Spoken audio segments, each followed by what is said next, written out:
So I'm Mark Craddock. I spent the last 3 years with the UN building out a big data platform, mainly for official statistics, and it's to help the statistics community globally to transform from using kind of surveys into using big data to create statistics.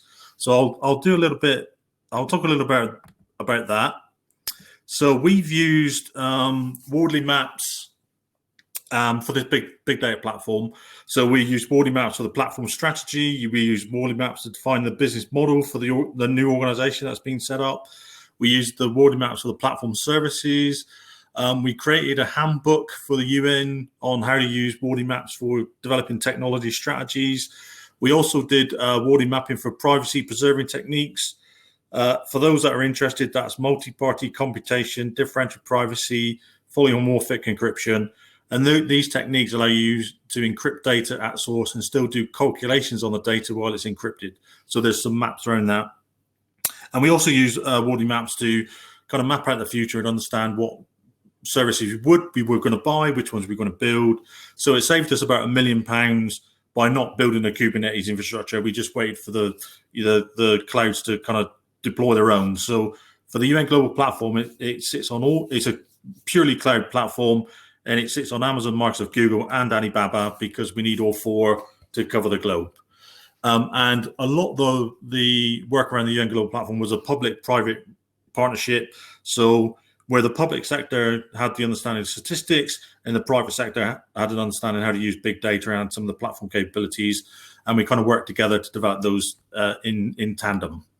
So but there's loads of presentations out there already. There was MapCamp 2019, MapCamp 18. There's the AWS London user group. So there's lots of presentations and lots of maps of me talking about these in the past. So I won't go into detail now.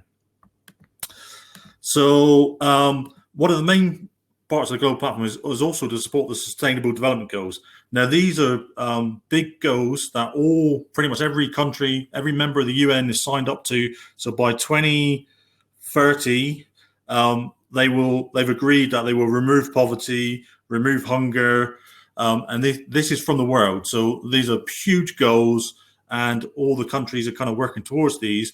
And the official statistic offices globally are kind of monitoring and tracking and reporting on how far our governments are doing with this. So the statistic offices are kind of holding government to account and their abilities to deliver. Right, next one. So an example of how Wardley maps are being used by me, and an example of the potentials for Wardley maps. So we all know back in 2008 there was a financial crash, but in the UK, because it took 12 weeks for our official statistics to say we're in a recession, we've crashed, that cost the UK economy 12 billion. And that's basically a billion every week. There's an official report about it, and there's an independent review of statistics. And one of the indicators, so a conversation I had with Ivo from the UNSD, he said, one of the indicators of 2008 that the economy had crashed was cargo ships and container ships. So there's a significant amount of ships moving around, especially for like an island base like the UK. Most of our trade comes in through ships. When we could see the ships dipping, but at the time we didn't know why. It was only later that we found out that the banks were crashing. But it was a sign of pending doom. So we're working with Evo. And part of the global platform, we basically looked at the different technology components, built a map, and we could see that we could actually get data on ships as a commodity. So it's data as a service. You just call an API, you get the data. So when the platform was built, it was designed to accept streaming data and to work on live data and do analytics on live data. And in the platform, we were streaming about 800 million records a day into the platform, and the ship data was, I think, it was about 80 million records. And that data could be used to identify the amount of cargo ships and the trade flowing around into the UK, not only the UK, but to any other country that basically has trade coming in via containers, so even to the US. And basically the platform, this was 2 years ago, so the platform was built, the platform was designed, and basically in kind of near real time, you can analyze the amount of ships, where they were going to, and understand their kind of movements and how this was impacting trade. And the UK ONS built an economic indicator using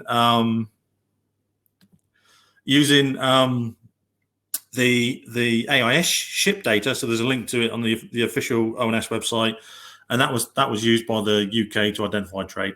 Now, as part of the COVID, we've seen significant impacts to tourism and trade because of the virus. And the UK used the UN Global Platform and the indicators that we developed and the real-time data to understand and report back to our Cabinet Office on the impact on trade. So if back in 2008, not having the real-time data cost the UK economy 12 billion, having that data now probably saved 12 billion, maybe more. Who knows? We'll find out later. But using the Wardley maps, using that to define our strategy, building a solution that uses real-time data, not a copy and paste of data. It usually takes about 6 months for ONS to get access to data, to produce reports and produce official statistics. Instead, there was a team deployed over a weekend, started looking at this data and look at the impact of COVID. There was even some work done with the flight data in the platform to understand where flights were coming out of China, where they were going to, and to understand some kind of impact of where the virus was spread to and where it would go to. So that's a significant impact of using Wardley maps and the impact on our economy in the UK. So what's the challenge then? So across the statistic community, there's 100,000 staff, estimated globally of 100,000 staff. 250, which is the wider statistical community. So in the UK, we've got our tax system and our health, and they also produce statistics. In the wider public sector, I know how many, maybe 500,000 plus, maybe more. So in the for the UN and the statistics community, there's 100,000 people. There's some people that have access to big data. Some people know how to use big data, and some, there's very limited use of kind of real-time data to produce statistics. So there's a survey done that shows, the 28 of the national statistic offices, have some kind of big data or data science strategy in place. 35% have implemented a strategy, but almost 2/3 have not, and they're trying to establish their data strategy for big data and using that for creating statistics. And 5% haven't even started. So there's a huge gap across our statistic offices about using real-time data and big data to create official statistics instead of surveys. So at the moment, it takes a lot more to produce statistics than it would if we used big data. So a good example of that is the UK census. So the census is going to be an online survey. It's going to be sent to 60 million people. It's going to cost the UK public purse 1 billion to carry that survey. If they use big data, it could be a lot cheaper. So in Denmark, they can create their census overnight with 4 people using access to the administration and government big data sets they have. So we know we don't need to spend 1 billion on producing our census. Maybe we could spend a lot less, which is not as bad as the US because they spend 15 billion on their census next year. And when it comes to kind of big data skills and training, there's only 8% of the national statistic offices have a competency framework for big data and data science. And only 8% have a career path as well within their organizations to moving over to using data science and big data to create official statistics. So what do they need? They need some training, and capability building.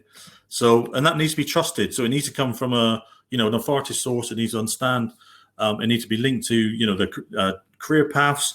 So what I'm doing now, so I've left the UN and I've set up a non-profit called GCATI, so Global Training and Accreditation Institute, and we are building training and education for the UN around big data, data ops, ML ops, FinOps. There's a whole range of courses we're building, but our courses are broken down into awareness, foundation, practitioner, expert, and master. So if we talk about kind of foundation and practitioner level, so foundation is kind of like knowing and understanding what the subject is, and practitioner is where you can apply it. And to get that kind of quality around the training, there's a kind of process we do. So we define the learning outcomes. If someone goes on this course, what do they learn? What do they need to know? What will they understand? And if you've seen the links I posted earlier, you can see when we're talking about the foundation level for Wardley mapping, you can see the content you'd expect to get in a course that we would deliver, or anybody else if they follow the same syllabus, based on Wardley mapping for the foundation. Then you build out your curriculum. Then you can build your training material, and the training could be online. It could be paced. It could be one-to-one. It could people with the different training needs, but the training should follow aligned to the syllabus. So if you've received training that's built around that syllabus, you should be able to test people with exams and exam papers, and then you understand that the person who's done that course and has taken the test and the exam and in fact of certification is of the same knowledge. And that's really important from a global perspective, from the UN and other communities, in that someone who does the Wardley Foundation in Africa has the same level of competency as someone who does it in the east coast of US or in Germany, for example. So defining that kind of the learning outcomes, defining the exams, defining the quality is really part of the quality criteria for building a quality training and quality exams. And for the exams themselves, there's got to be multiple questions about different areas and different subjects.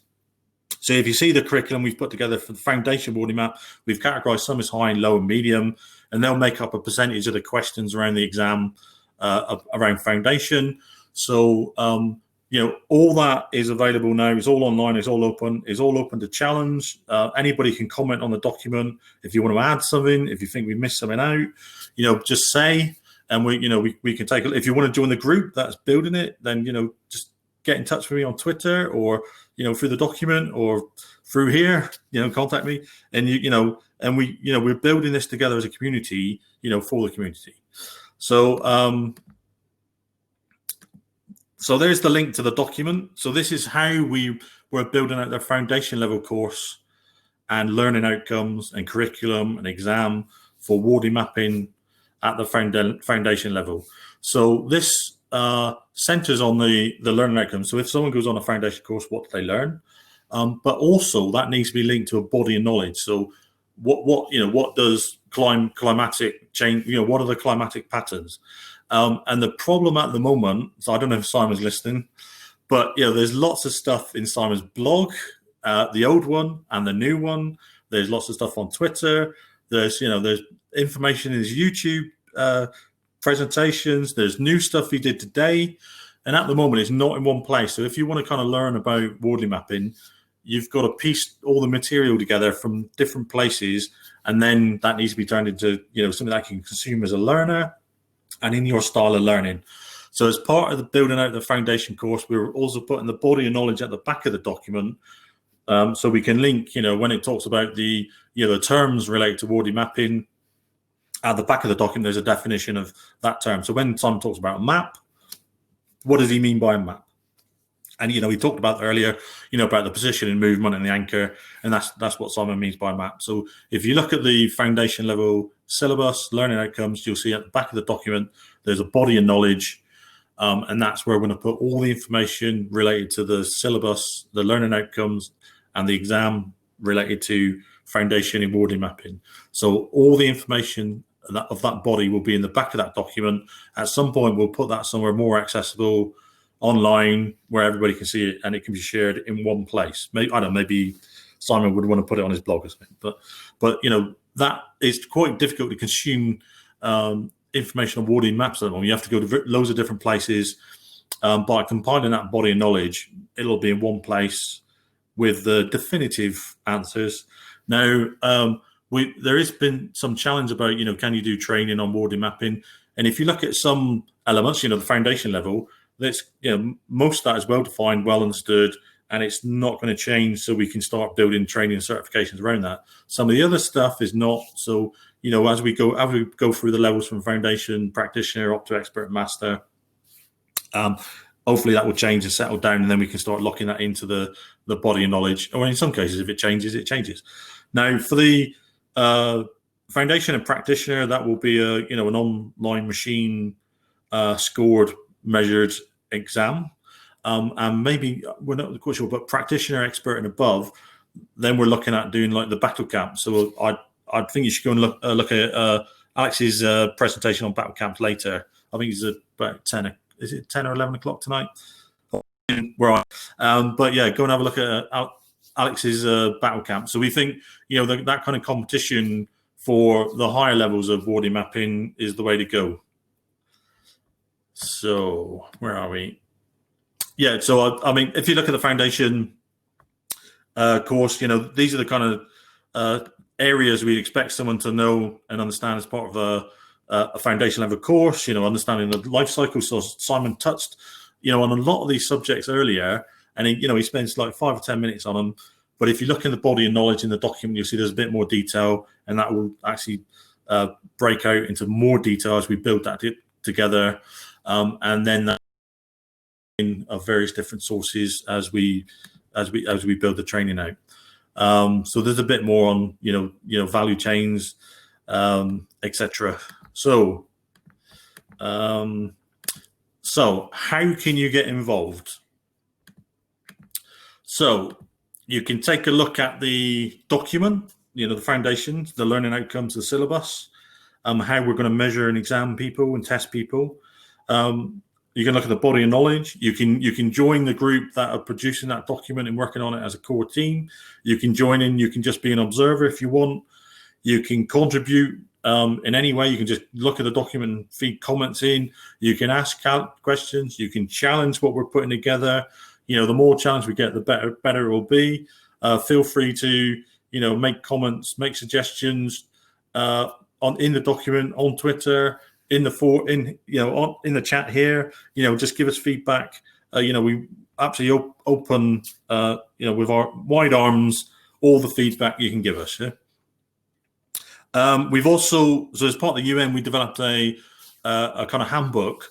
So if you want to support us, because we're a non-profit, so all the proceeds we make from training and the books we've put together goes to develop new training and support the development of the Wardley maps and other training courses as well. So you can buy the book we've put together, either on LeanPub, directly at our shop, or you can go on Amazon or Google in the future once they approve it, and you can look at the book we put together with the UN on how the UN is using Wardley mapping, how we use it to do statistics, and some kind of recommendations and practices we've put in place for the UN statistic community on developing strategies using Wardley mapping. If you want to get involved on the SDGs, so there's 194, I think, SDGs. But basically, you know, if you you know, get some training, watch some videos, you can start mapping the SDGs. So in the book we've done on with the UN Wardley mapping, we use one of the SDGs as an example.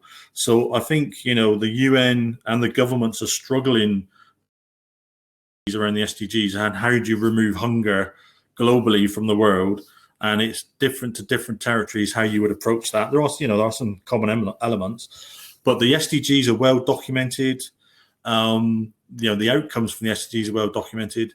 So I think, you know, we could get a community of people using Wardley maps to look at mapping out each SDG, because as far as I can see, the whole SDG area lacks a strategy and any thinking on strategies.